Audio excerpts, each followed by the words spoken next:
데살로니가전서 5장 18절 우리 이제 선교 얘기가 있었는데 선교지에서 그 애아들을 잃은 부부가 아픔의 슬픔을 딛고 교회에 출석을 해서 하나님께 거액의 감사 헌금을 하게 됐어요. 헌금 봉투에는 이런 내용이 적혀 있었죠. 좋은 아들을 우리에게 20년 동안 우리 곁에 두심을 감사합니다. 그리고 아들의 영혼을 받아주심을 감사합니다. 그렇게 선교사님이 감사했다라는 거예요. 여러분, 제로 감사라는 것이 있어요. 사람이 태어날 때 아무것도 가져온 거 없기 때문에 그 이후로 있는 모든 것은 다 감사의 조건이 된다. 그것을 갖다가 제로 감사다. 여러분, 옷 한 벌, 밥 한 끼, 신발 한 켤레, 책 한 권, 커피 한 잔, 잠깐의 휴식에도 우리는 제로 감사를 드릴 줄 알아야 된다는 거예요. 윌리엄 로가 말하기를 최대의 신앙은 고행하는 것도 아니고 금욕하는 것도 아니고 어떤 환경에도 감사를 하는 것이다. 그렇게 말했다는 것을 여러분 기억할 필요가 있지 않습니까? 우리는 있는 것을 먼저 감사해야 돼요. 오늘날 예수님께서 베스다 볼판에 갔는데 거기에 수많은 무리들이 지금 남녀 노유 빈부귀천 유무식자를 막론하고 구름대와 같이 모래알처럼 흩어져 당신을 쳐다보고 있는데 해가 뉘엿뉘엿 져가고 있어요. 땅거미같이 터오고 있는데 소리가 들리기 시작하는 거예요. 배고픈 소리, 꼬르륵 꼬르륵 꼬르륵, 그런 소리가 들리기 시작하는 거예요. 그때 예수님께서 제자들에게 하시는 말씀이, 야, 우리가 어디에서 음식을 사서 이 사람들을 먹이겠느냐, 그렇게 물어봤어요. 그랬더니 안드레가 하는 말이, 예수님, 여기 어린아이가 하나 있는데요, 도시락을 갖고 왔어요. 물고기 2마리가 떡 5덩이가 있는데 이것은 이제 도움이 되겠습니까? 그 말은 무엇을 말하는 거예요? 달리 방도가 없다라는 거예요. 부정적 레스판스가 일어난 거예요. 그거 가지고 안 됩니다. 그렇게 말씀을 했죠. 어린아이 도시락, 여러분, 물고기 2마리라는 것은 큰 밍크고래 같은 거 2마리가 아니에요. 멸치 2마리예요. 거기다가 떡 5덩이랑 요만한 주먹밥 5개라고 생각하면 된단 말이에요. 어린아이 도시락이니까 그 많은 사람들을 먹이는데 도움이 일절되지 않지 않습니까? 그러나 그런 난처한 상황에서 예수님께서 이 상황 속에서 어떻게 반응을 했느냐가 중요하잖아요. 그죠? 리액션을 어떻게 했을까? 비록 작은 음식이었지만 예수님은 있는 것을 먼저 보셨고 있는 것을 가지고 감사했다는 것이 중요해요. 혹시 더 없느냐? 예수님께 물어보지 않았어요. 야, 작년들 도시락 몇 개 좀 가져와. 아니, 지금 즉흥 헌금이라도 좀 해야 되겠다, 야. 그래야 이거 수천 명, 수만 명 먹이고도 남지 않겠니? 이렇게 하지 않았다라는 것이 중요해요. 있는 것을 가지고 하나님께 축사하시고 감사함으로 축복하시고 그것을 나눠줬을 때 수천 명이 먹이고 12강줄이가 남겼다. 여러분, 예수님께서 작은 것을 놓고 감사했을 때 놀라운 감사와 성공과 행복의 장이 만들어졌거든요. 남자 어른 5,000명 먹이고도 12강줄이 남겼다는 오병이의 기적 너무나도 잘 알지 않습니까? 사람들은요, 예수님처럼 보지 않는다는 데서 불행이 오고 실패가 거기에 있어요. 예수님께서 없는 것을 보시지 않고 있는 것을 먼저 보았다는 것이 중요해요. 여러분, 어린아이 도시락에 물고기 2마리 떡 5덩이 있는 것을 보셨거든요. 장년들이 가져온 도시락 가져오라고 말하지 않았어요. 그들의 주머니에 있는 돈 꺼내놓으라고 말하지 않았다고요. 여러분, 사람들은요, 자신에게 있는 것을 보지 못하고 다른 사람이 가진 것만 보기 때문에 감사하지 못하고 비교하다가 불행하다가 인생의 암초에 걸리는 거거든요. 여러분, 큰 것, 좋은 것, 많은 것만 바라보고요, 작은 것, 사소한 것, 평범한 것의 소중함을 보지 못하기 때문에 당신의 불행이 거기서부터 있다고 생각하지 않습니까? 여러분, 작은 것을 감사하고 소중히 여기는 마음에서 감사의 열매가 맺히는 것을 예수님께서 삶으로 우리 가운데 보여주셨잖아요. 예수님의 생애는 언제나 하늘을 우러러 감사했거든요. 그렇기 때문에 우리는 먼저 소유보다 중요한 것은 뭡니까? 존재가 중요해. 존재보다 더 중요한 것은 하나님의 믿음을 내가 갖고 있는 것이 중요하다. 아멘. 하나님이 가지고 있는 가치관을 내가 가지고 있는 것이 중요하다. 하나님이 가지고 있는 사고방식을 내가 갖고 있는 것이 더 중요하다고요. 아멘. 여러분, 꽃을 보고 감사하면요, 꽃을 만드신 하나님께 감사하는 거잖아요. 나무를 보면서 감사하는 것은 나무를 지으신 하나님께 감사하는 거죠. 하늘을 우러러 감사하면 하늘을 지으신 하나님께 감사하는 것이거든요. 여러분, 감사의 씨앗을 심는 사람 말이 더 큰 감사의 열매를 맺는 것은 자연의 법칙이고 영적인 법칙이에요. 아멘. 그렇다면 감사하면서 음식을 먹는 사람과 그렇지 않은 사람은 어떤 차이가 있을까요? 오늘 먹는 것부터 시작을 했으니까, 그죠? 오병이요, 그죠? 떡 그다음에 물고기 2마리였으니까. 여러분, 감사하는 음식을 감사하면서 음식을 먹는 사람과 그렇지 않은 사람. 미국의 의사 존 자영이 감사 기도를 드리고 음식을 먹는 사람과 그렇지 않은 사람과의 건강의 차이를 비교를 해봤더니 놀라운 일이 벌어진 거예요. 첫째로 식사 때마다 감사하는 사람들에게는 첫째로 질병을 예방해주고 면역 기능을 향상시키는 신비한 백신이 나온다. 감사기도하고 먹었더니. 둘째로 질병의 진행을 억제시켜주고 병균의 침입을 막아주는 항독소가 생기더라. 감사기도 하는 사람 식사. 세 번째로 일종의 방부제 성분으로서 위장 내에 있는 음식물이 부패하거나 발효하는 것을 억제시켜주는 성분인 안티셉틴이 만들어진다는 거예요. 식사 기도를 하는 사람들에게 말했어. 여러분, 신기하게도 우리가 감사하고 음식을 먹을 때 우리 몸이 먼저 반응해가지고 유익한 분비물을 생산한다는 사실을 생각할 때 얼마나 놀랍고 귀합니까? 여러분, 감사하지 않고 먹는 진수성찬보다요, 보리밥에 김치 한 가지라도 감사하고 먹을 때에 우리 몸이 더 보약이 되고 마음이 평안하고 건강을 유지하는 줄로 믿을 수 있기를 바랍니다. 그래서 성경은 말씀하잖아요. 육선이 가득하고 떡과 고기가 가득하고 다투는 것보다도 마른 떡 한 조각을 넣고 화목하게 사는 것이 더 나으니라. 그런 말씀이 있잖아요. 신기하게도요, 성경 말씀은 성경 말씀인 거예요. 여러분, 감사가 행복해지는 연습이라 그러면 불행은요, 이제 불평은 불해지는 연습이잖아요. 감사하는 자세는 우리 인생을 복되게 하지만 불평하는 자세는 만사를 그르치게 하고 만사를 지옥으로 만들어 버리는 거예요. 근데 불만의 대명사 그러면 누구냐 그러면 이스라엘 백성들이잖아요. 이스라엘 백성들은 애굽 땅에서 430년 동안 아주 처참하게 종살이 했거든요. 그때 노예라는 것은 짐승하고 똑같아요. 벽돌 짓이기, 또 성 쌓기, 농사 짓기 뭐 이런 걸 하면서 정말 이렇게 당나귀처럼 이렇게 소처럼 그렇게 살았거든요. 그런 그 백성들을 향해서 하나님께서 지도자를 보내셔가지고 누구요? 모세를 보내가지고 그들을 이제 출애굽시켜서 애굽의 종살이에서 자유의 신분으로 만들어 주잖아요. 이것이 얼마나 감사하고 또 영원히 찬양해야 될 일이에요. 그러나 그들이 홍해를 건널 때만 감사했다는 거예요. 그리고 가나안 땅을 향하는 동안 내내 광야에서 불평불만만 하는 거예요. 그러니까 한마디로 예수 믿고 구원받고 세례받은 다음에 감사하고 일절 모든 생활에서 감사 안 하는 성도하고 똑같은 거예요.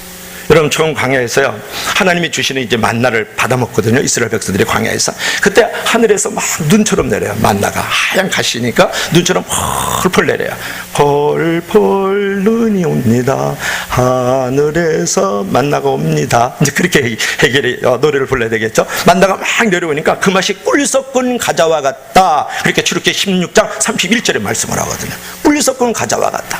그런데 나중에는 이제 그 광야 생활을 계속 힘든 광야 생활을 하다 보니까 그 감사가 금방 지쳐버렸어요. 나중에 그 만나를 뭐라 그래? 기름 섞은 과자 맛과 같다. 그렇게 민수기 11장 8절에 말씀하고 있어요. 근데 기름이라는 게 얼마나 그 느끼하고 그죠?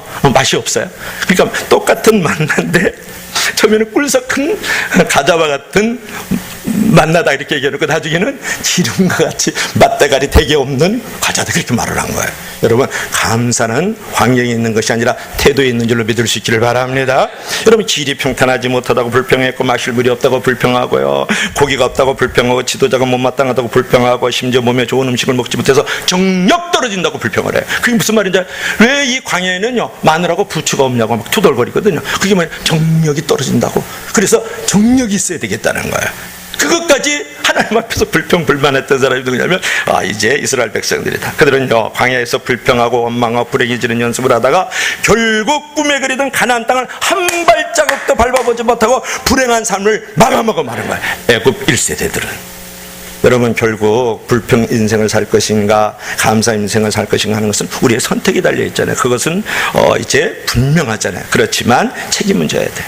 감사는 하나님을 기쁘시게 하지만 불평은 사단을 기쁘게 하는 것이다. 사단은 매일 우리의 기대고 속삭이거든요. 항상 낙심하라고, 쉬지 말고 원망하라고, 범사에 불평하라. 이는 너희를 향한 사단의 뜻이니라. 그렇게 말씀을 하고 있죠. 그러나 말씀 아니고 말인 줄로 믿을 수 있기를 바랍니다. 그러나 성경은 말하기를 항상 기뻐하라, 쉬지 말고 기도하라, 범사에 감사하라. 이것이 주님의 뜻이다 이렇게 말씀을 하고 있어요. 여러분, 감사는요 하나님의 뜻이고 불평은 사단의 뜻인 줄로 믿을 수 있기를 바랍니다. 그리고 감사를 택하든 불평을 택하든 그것은 우리의 자유예요. 그러나 결과는 판약이 달리고 그 결과에 대한 책임은 당신들이 져야 된다는 거예요. 아멘. 같은 환경이지만 감사하기로 작정하는 삶은 풍요롭고 생명이 있고 넉넉하잖아요. 그런데 반대로 불평하기로 작정한 사람은 인생은 피곤하고 불행하고 남는 것이 없잖아요. 감사는 우리 얼굴빛을 평안하게 만들지만 불평은 우리 얼굴빛을 어둡게 만들다. 그리고 에브라임 링컨이 얘기했잖아요. 40이 넘은 사람 당신 얼굴에 책임지세요. 그 에브라임 링컨이 한 말이에요. 여러분이 얼굴이 어두우면요 늘 원망 불평하는 사람이에요. 이스라엘 백성들처럼.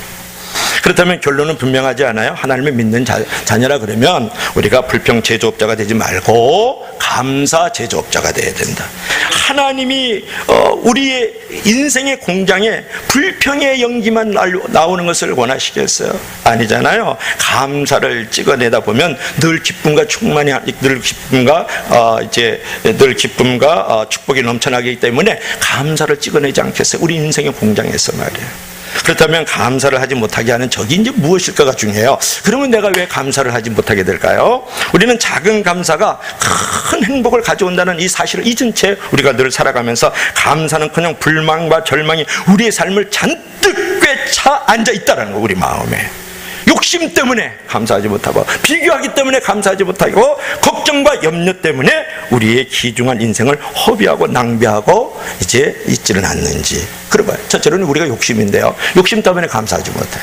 우스갯소리로 사람의 욕심은 너무 커트라인이 높아가지고 심지어 하나님조차도 사람의 욕심을 채울 수 없다, 그런 말이 있거든요.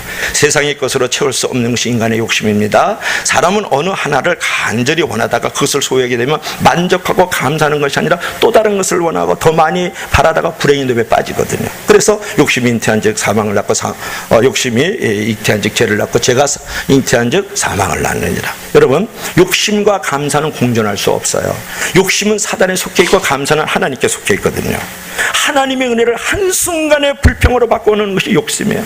어느 정도 욕심은요 삶에 우욕을 불러일으키지만, 즉 거룩한 욕심, 지나친 욕심은 불행을 자초하는 원인이 되잖아요. 그런데 사도 바울이 이런 말을 해요. 내가 비천에 처할 줄도 알고 풍부에 처할 줄도 알아 모든 일에 배부르며 배고픔과 궁핍에도 일체의 비결을 배웠노라. 할 수 있거든요. 무슨 말이냐? 내게 능력 주시는 자에 능치 못함이 없느니라. 그 능력이라는 건 안전면을 벌떡 이렇게 세우고 하늘문을 확 열어가지고 금은보화를 쏟아내리는 능력을 사도 바울이 말한 게 아니에요. 내게 주시는 자 안에서 내게 능력 주시는 자 내가 모든 것을 할 수 있는지라. 가난해도 내가 이 길 살아갈 수 있고 부유해도 살아갈 수 있고 약해도 살아갈 수 있고 건강해도 살아갈 수 있고 있어도 살아가고 없어도 살아가겠다는 고백인 줄로 믿을 수 있기를 바랍니다. 할렐루야. 그 다음에 두 번째로는 비교의식이에요. 비교의식. 여러분, 비교의식은 다른 각도에서 보면 또 하나의 욕심의 다른 얼굴이거든요. 상대방과 자신을 끊임없이 비교하면서 우울감으로 교만해지는지 아니면 열등감에 사로잡혀 자기를 비하하게 만드는 것. 우울감도 교만한 거고요, 열등감도 교만한 거예요. 그 안에는 감정만 있을 뿐 하나님이 없기 때문에 그런 거거든요. 그거 다 비교해서 오는 거예요. 우울감과 열등감은요. 어느 경우에든지 감사하지 못하기는 마찬가지입니다. 비교의식은 우리를 상대적 빈곤감으로 빠지게 만들잖아요. 상대가 나보다 많은 재물을 가지고 있거나 더 많은 사랑을 받고 있거나 더 좋은 학벌을 가지고 있거나 더 많은 재능을 가지고 있는 것을 비교하기 시작하면 감사거리는 사랑이 사라지고 불평거리만 남아있으면서 불행의 늪으로 스스로 자멸의 길로 들어가는 것이죠. 여러분, 사단은요 끊임없이 우리를 시기심으로 노예로 전락시켜가지고 비참하게 우리를 만드는 거거든요. 인생을 비참하게 만드는 것은요 가난에서 오는 슬픔도 아니에요, 실패에서 오는 고통도 아니에요, 재능이 모자라서 내뱉는 탄식도 아니에요. 가장 큰 비참은 뭐냐? 비교로부터 오는 것이다, 그런 말이에요. 비교라는 것은요 인간이 선택할 수 있는 가장 어리석은 행동이 뭐냐 그러면 비교라는 것을 알아야 돼요. 난 너무 못생겼고, 나는 너무 뚱뚱하고, 나는 너무 키가 작고, 난 머리가 좋지 않고, 난 좋은 대학을 다니지 못하고, 난 집안 배경이 좋지 않고, 난 가진 돈이 없고, 옆집 아저씨는 너무 잘생겼고 우리 아저씨는 못생겼고, 내 딸은 공부 못하고 저 옆에 딸은 왜 이렇게 공부 잘하고, 이런 걸로 계속 비교를 한다는 것이 인생에서 가장 비참한 거예요. 그건 노예적 삶이잖아요. 그죠? 여러분 모두 남과 비교해서 인생을 바라보기 때문에 자기 비하의 소리들이 너무 많이 들리지 않아요? 우리는 나에게 있는 것이 아니라 남과 비교하는 것에 온통 관심을 쏟고 있다는 것을 여러분 알아야 돼요. 그러나 이렇게 비교의식에 사로잡힐 때마다 우리가 하나님 말씀 기억할 필요 있죠. 나는 사랑받는 자녀다. 나는 하나님의 위대한 걸작품이다. 당신은 적어도 이 세상에서 최고의 나의 사람이다. 당신은 너무 멋진 사람이다. 나는 당신 한 사람으로 충분합니다. 당신 존재 그 자체로만 해도 나는 감사합니다. 아멘. 당신이 있어서 나는 행복합니다. 아멘만 하지 말고 이제 선포해야 돼요. 자, 한번 따라하세요. 옆에 있는 분들에게 2분 이상 반드시 해야 돼. 당신 존재 자체로 감사합니다.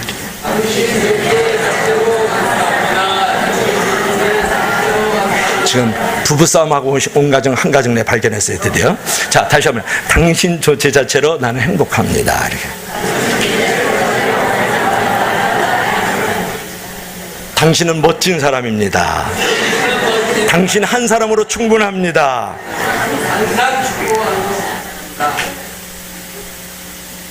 똑바로 하시기 바랍니다. 자, 여러분 욕심과 비교가 위축되고 짓눌리는 불안한 현상이라 그러면 감사는 심령의 즐거움과 기쁨을 우리가 주는 것이다. 그러니까 세상에서 가장 아름다운 말은 뭐냐면 노래를 부를 때까지 노래는 아니다. 종은 울릴 때까지 종은 아니다. 사랑은 표현할 때까지 사랑은 아니다. 축복은 감사할 때까지 축복이 아니다. 이것을 명심해야 돼요. 여러분 감사한다는 것은 모든 기도의 응답이에요. 감사한다는 것은 최고의 신앙을 가지고 있는 거예요. 감사한다는 사람이 가장 완벽한 사람이에요. 할렐루야. 믿으시면 다 같이 아멘. 그런데 여기 이제 범사에 감사하라. 이것이 그리스도 예수 안에서 너희를 향하신 하나님의 뜻이라 그랬거든요. 자, 범사에 감사하라. 이것이 그리스도 예수 안에서 너희를 향하신 하나님의 뜻이다. 그랬을 때에 여러분 이게 범사에 감사라는 것은 뭐냐면 범사라는 건 모든 일에 감사라는 거예요. 모든 일에. 여러분 보세요. 기쁠 때만 아니라 슬플 때도 감사라는 얘기잖아요. 성공할 때뿐만 아니라 실패할 때도 감사라는 얘기고, 건강할 때뿐만 아니라 건강하지 않을 때도 감사라는 거, 태어났을 때뿐만 아니라 죽을 때도 감사라는 거예요. 취직을 했을 때뿐만 아니라 실직했을 때도 감사라는 것이에요. 그게 모든 범사에, 모든 일에 감사하는 거거든요. 그것이 진정한 감사예요. 이것이 우리에게 바라시는 하나님의 뜻이요 명령인 줄로 믿을 수 있기를 바랍니다. 그런데 여러분 오늘 이 사도 바울이 범사에 감사하라. 이것이 그리스도 예수 안에서 영광하신 하나님의 뜻이다. 이렇게 데살로니 교회 성도들에게 지금 편지를 보내고 있는 거거든요. 그러면 사도 바울 목사는 정말 감사했을까? 이거 중요하죠. 사도 바울 목사는 정말 하나님의 뜻대로 감사를 했을까? 그 명령을 준행했을까? 이런 것이 중요하거든요. 여러분 사도 바울은요 따지고 보면 감사할 조건이 정말 없는 사람이거든요. 우리가 잘 아는 대로 젊었을 때 그가 가지고 있었던 것을 다 잊어버렸어요. 사도 바울은요 로마의 식민권을 가지고, 지금으로 말하면 미국의 시민권을 가지고 권력과 명예, 그죠? 자산이 있는 사람이에요. 그런 가문에서 태어났다. 그리고 가말리엘 문해성이, 지금으로 말하면 하버드 대학에서요 철학과를, 법학과를 졸업한 아주 명문 있는 가문에서 공부를 한 사람이에요. 누가? 사도 바울이에요. 그런데 우리가 잘 아는 대로 젊었을 때 그가 가지고 있던 것을 다 잊어버렸어요. 잊어버렸다고 보라기보다는 버려버렸어요. 다 똥으로 취급했어요. 배설물로 다 던져버렸다고요. 여러분 학문도 지식도 명예도 권력도 그 어마어마한 배경도 가문도 그는 다 잊어버리고 지금 그 어느 것도 가지고 있지 않습니다. 집도 없이 여기저기 정처 없이 떠돌아다니는 나그네 신세잖아요. 손수 천막을 이어서 겨우 먹고 사는 막노정자 신세, 지금으로 말하면 텐트 베이커야. 자비랑 선교사예요. 장가도 못 들었고 가정이 있는 것도 아니고 홀홀 당신 외로운 사람입니다. 게다가 몹쓸 병까지 얻었어요. 문제 안질 아니면 간질이다. 여러분 생각해보세요. 안질 아니면 간질이다. 내가 간질이 걸렸다고 생각해요. 안 걸리길 주 이름으로 축원합니다. 할 일이 많으니까 간질이 걸렸다. 그래서 설교를 하다 개고품을 딱 물고 여기서 쓰러졌다. 그럼 여러분 어떻게 하는지, 목사님 알았어요. 후원 많이 하실 테니까 어서 강단 버리시고 다른 사람 모셨으면 좋겠어. 이런다고. 가지고 이제 그런단 말이에요. 이제 그런 상황이 된다. 그러니까 그 사도 바울은 유두고, 유는 성이고 두고는 이름이죠. 그래 유두고 설교하다가 다락방 천탁에 걸쳐서 떨어 죽었어.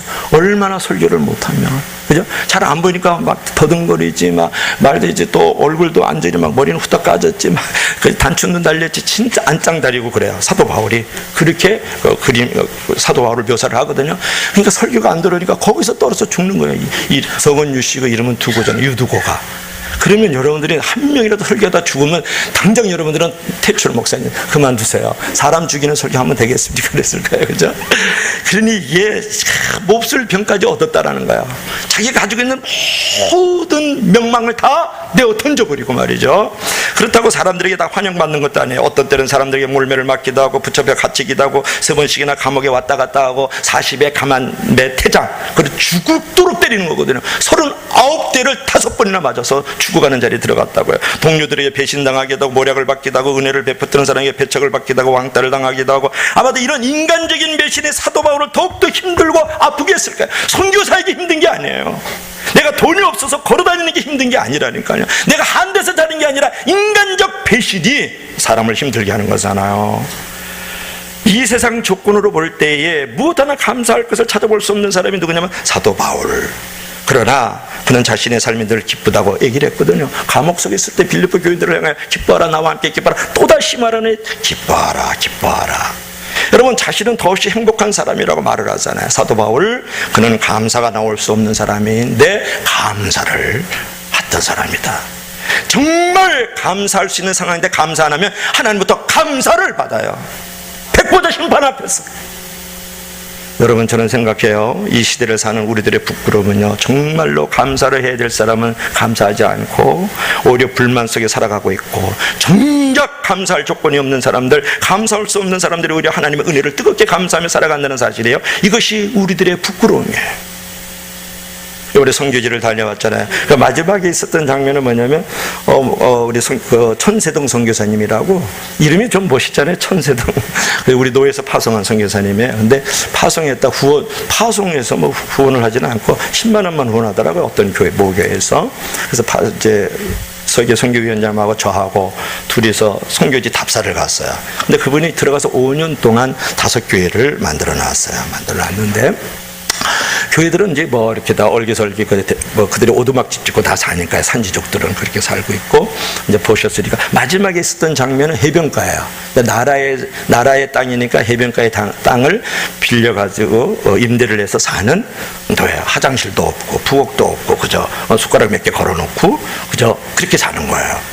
뭐 우물도 없어요. 우물이 있는데 조그만 거 파는 거는 그저 바닷가 옆이니까 염분이 나오는 우물이니까 그저 쌀이나 좀 씻고 뭐 이빨이나 닦고 그런 정도죠. 그런데 이제 또 갔어요. 거기서 교회가 있다 그래서 갔더니 그 현수막 있잖아요. 그러니까 이제 디사이플 처치라 그래가지고 이제 그거 걸어놓고 그 야자수도 양쪽에 묶어놓고 그게 교회예요. 거기서 예배를 드려. 꼬맹이들이 이게 막 구름대같이 몰려들어요.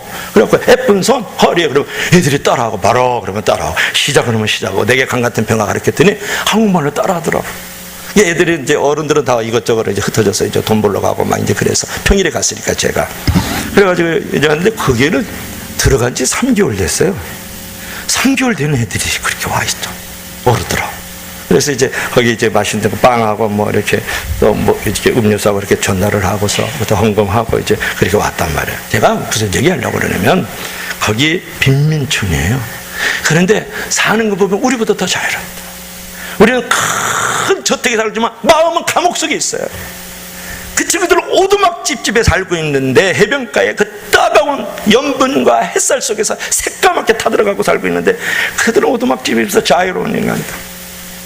누가 못 사는지, 누가 잘 사는지는 하나님만이 알아요. 아멘. 하나님을 찬양하는 거 보면 아직도 귀가 쟁쟁하고 눈이 아른아른, 얼마나 찬양을 예쁘게 하는지요. 천상의 음률이 거기에 있잖아요. 여러분, 잘 사는 것은 돈과 명예와 권력이 있어서 잘 사는 게 아니에요. 하나님의 말씀 안에서, 은혜 안에서, 사랑 안에서 사는 게 잘 사는 거예요. 아멘. 잘 사는 거하고 바로 사는 건 달라요. 그래서 내가 하면서 내가 노예구나, 내가 감옥이구나, 그걸 내가 느낀 거 아니에요. 거기서 내가 자유로운 신분이 아니고 그들이 자유롭구나, 내가 은혜로운 게 아니고 그들이 은혜스럽구나, 내가 그걸. 그래서 여러분들 감옥하고 수도원의 차이 잘 알지 않습니까? 감옥하고 수도원은 똑같아요. 다 통제받아요. 다 울타리 안에 있어야 돼요. 또 먹는 것도 부실해요. 수도원에 절대 많이 안 줍니다. 감옥도 절대 많이 안 주죠. 잠잘 때 다 같이 자야 되고 일어날 때 다 같이 일어나야 돼요. 그렇죠. 근데 차이가 뭐예요? 수도원은 찬양으로 시작하고 감사로 시작하는 거예요. 감옥은 원망과 불평으로 시작하는 거예요. 만약 여러분들이 고대강실 큰 집에 살아도 내 통장에 돈이 두둑하다 할지라도 자식이 뭐 A 플러스 B 플러스 다 맞았다 할지라도요, 감사와 찬양이 없으면 당신의 가정은 감옥이에요. 그래서 우리가 부끄러운 신앙의 고백이 되지 말고 부러운 신앙의 고백이 돼야 되지 않되자. 여러분들이 정말 하나님 앞에서 찬양하고 하나님께 감사하지 않으면 하나님이 가지고 있는 것을 약탈하는 거예요. 여러분, 돈만 훔치는 게 약탈이 아니에요. 몸을 납치하는 게 약탈이 아니에요. 하나님이 주신 것을 감사하고 찬양하고 그분을 존귀케 하자면 당신의 삶은 약탈하는 삶이다. 노략질하는 삶을 살고 있다. 그런 것을. 그리고 마지막으로는 여러분, 그럼 예수님은 아버지 하나님의 뜻을 가지고 살았을까? 이게 중요하잖아요. 사도 바울은 그렇게 살았는데, 자, 예수님은 범사에 감사라. 그것은 그리스도 예수 안에서 우리를 향하신 하나님의 뜻이다. 하나님의 뜻대로 예수님은 정말 감사했을까요? 뭐 성경 그렇게 뒤적거리 본 적 있어요? 이상숙 집사님? 안경 낄 때 너무 예뻐요. 권사 중에 그런 권사가 없어. 안경을 딱 끼니까 너무 예쁘더라, 우리 이상숙 집사님. 근데 여러분, 슬픔의 자리에서도 감사했던 사람이 누구냐면 예수님이세요. 여러분, 나사로의 무덤 앞에 갔어요. 주님은 바쁜 사역으로 인해서 나사로가 죽은 지 하루 이틀 사흘 나흘 지나가지고 무덤에 도착을 했어요. 나사로 몸에서 막 썩은 냄새가 나는 거야. 동굴에서 돌은 막아놨지만 주님은 그의 죽음을 안타까우시면서 슬픔의 눈물을 흘리셨어요. 사람들에게 죽음은 이미 모든 것이 절망을 의미하잖아요. 어둠을 의미하잖아요. 끝장났다고 생각하잖아요. 무덤을 가로막고 있는 돌문은 산자와 죽은 자를 갈라놓는 담이고 절대로 살아 돌아올 수 없는 영원한 다리를 말하잖아요. 돌문은 슬픔과 애통함이 가득한 자리에서 우리는 할 말을 찾지 못하고 위로의 마음만 조심스럽게 전합니다. 그런데 이런 상황에서 예수님은 나사로의 무덤 앞에 나아가면서 돌을 옮겨놓으라 그래. 그러니까 거기 있던 팔로워들이 돌을 이렇게 옮겨놓잖아요. 뜻밖의 기도를 했는데, 아버지여, 내 말을 들으신 것을 감사합니다. 아멘. 대단하잖아요. 죽음의 자리, 슬픔의 자리, 어둠의 자리, 캄캄한 자리, 네, 하나님 감사합니다. 여러분, 예수님은 죽음의 비극적 상황을 뒤로하고 먼저 하나님께 감사합니다로 시작을 해요. 예수님의 감사는 너무나도 상식 밖의 일이 아닙니까? 여러분, 장례식에 갈 때 꼭 제가 차 안에서 주는 말이 있어요. 웃지 말 것. 그 다음에 감사하다는 말을 기도나 그냥 교제 속에서 하지 말 것. 절대로 두 가지 하면 안 돼요. 웃지 말고 감사하지 말고. 죽은 자에게는 천국을 가든 지옥을 가든 간에 참 슬픈 일인데, 막 웃고 있다든지 감사하다든지, 그럼 정신병원에 얘는 입원을 시켜야 되잖아요. 그래서 하지 못하게. 그런데 예수님께서는 초상집에서 금기시는 언어를 썼는데 감사합니다 그런 거예요. 왜 그러냐? 죽음 위에 부활이 있고 사망 뒤에 생명이 있고 영생이 있고 죽음 위에는 천국이 있고 하나님의 계시다는 것을 확실했기 때문에 슬퍼할 일이 아니라는 거예요. 그러면서 예수님께서 감사하다, 죽음의 자리, 그 슬픔의 자리에서도 감사했던 사람이 누구냐면 예수 그리스도. 그러니까 아버지의 뜻을 절대로 거역하신 분이 아니에요. 범사에 감사하라. 예수 그리스도께서 아버지의 뜻을 그대로 준행하는 거예요. 슬픔의 자리에서만 그런 줄 알아요? 십자가의 자리에서도 그러잖아요. 여러분, 예수님이 십자가를 지시기 직전에 최후의 만찬, 멋있는 말이 최후의 만찬, 라스트 서퍼 이렇게 하지만 마지막으로 죽기 전에 마지막으로 이제 떡을 떼는 거예요. 이제 결별의 밥을 먹는 거예요. 지금 눈물로 밥을 먹어야 되지 않아요? 그렇죠? 눈물로 밥을 먹고 한숨의 잔을 마셔야 되는 자리가 이제 라스트 서퍼거든요. 33살 나이에 생을 마감한다고 생각하면 아찔하고 정말 가슴 아픈 일이잖아요. 자신의 죽음을 알고 있다 그러면 그런 상황에서 감사할 리가 없잖아요. 나이가 70, 80이면요 암이 걸리면 조용히 주님 멋있게 죽게 하소서 이렇게 죽기를 바랍니다. 그거 조금 몇 달 더 살라고 몇 년 더 살라고 막 그냥 가서 무슨 치료받고 그냥 무슨 약 먹고 그냥 병원 들락날락 계속 그럴 필요 없어요. 70, 80 정도 돼서 딱 나에게 죽음이 찾아오면 할렐루야 주님 이 고통 내가 맞이하게 하소서. 그리고 내가 죽을 때 천국의 환상을 보게 하시고 천사들이 나를 데려가는 모습 자식들에게 간증하게 하소서. 그래서 죽음을 쫙 맞이해야지. 그거 지금 70, 80 살았는데 남은 것도 그것도는 식물인간이잖아. 그게 남는 무슨 도움이 돼갔어요. 그냥 살려고 발버둥을 치는 게 오늘날 우리의 현대인들이잖아요. 그런데 예수님께서는 지금 몇 살이냐면 33살이에요. 33살인데 죽음의 사실을 정말 받아들이기 힘든 거 아니에요. 감사할 수가 없는 거거든. 만일 우리가 15시간 후에 죽음을 맞이한다면 어떤 마음이 들까? 지금 예수님께서 15시간 후에 라스트 서퍼를 하고 돌아가시는 거거든. 그것도 죄인들에게 당하게 되는 십자가의 처형을 받게 된다 그러면 과연 여러분 감사라는 말이 입에서 나올 수 있을까요? 아마 사형이라는 말만 들어도 몸소리를 치면서 살려달라고 그럴 거예요. 예수님 죽음 앞에서는요, 두려움의 만감이 교차하며 하셨을 때 밤새 기도를 하셨어요. 그렇게 그분은 인류를 구원하는 십자가를 외면하지 않으셨고 죽음을 바로 앞둔 최후의 만찬에서 감사를 했거든요. 그리고 나서 제자들하고 이제 잔을 떼는데 들어보세요.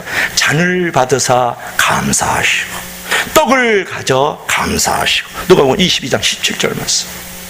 여러분, 예수님은요 제자들과 마지막 만찬을 거행하는 숙연한 자리에서 주님의 몸과 상징하는 떡과 포도주를 나눠주면서 감사하고 감사했어요. 이는 내 몸이다, 받아 먹어라. 이는 내 피다, 받아 먹어라. 마지막 죽는 날에 감사하면서 퍼포먼스를 하는 거예요. 내가 이렇게 죽을 거야. 이렇게 몸이 찢겨지거든. 이렇게 피를 흘리거든. 그러면서 감사했던 사람이 그냥 예수 그리스도예요. 하나님의 아들 되시고 우리의 왕이시고 교회의 머리가 되시고 우리의 주인 되시는 분인 줄로 믿으시길 바랍니다. 할렐루야. 그래 결국은 뭐냐면 주님은 십자가의 죽음 앞에서도 감사를 드렸다 그런 거죠. 정말 여러분, 감사 중에 감사는요 죽음 앞에서 감사하는 거예요. 죽음을 앞둔 감사는 오직 영생에 대한 확실한 소망, 부활의 소망을 가진 자만이 할 수 있잖아요. 예수님의 생애의 모든 관계를 감사로 연결을 했어요. 오병이어도 감사했다 그랬죠. 마지막 죽음의 자리도 감사로. 이제 예수님은 언제나 하늘을 우러러 감사했다. 예수님은 행복한 사나이라고 말을 하거든요. 행복은 환경이 결정하지 않고 감사하는 믿음과 태도가 결정하는 줄로 믿으시길 바랍니다. 그래서 성도는 구원받은 자로서 행복을 갖기 위해서 범사에 감사하는 태도를 바울처럼 예수님처럼 갖기를 바랍니다. 하나 얘기하고 마치죠.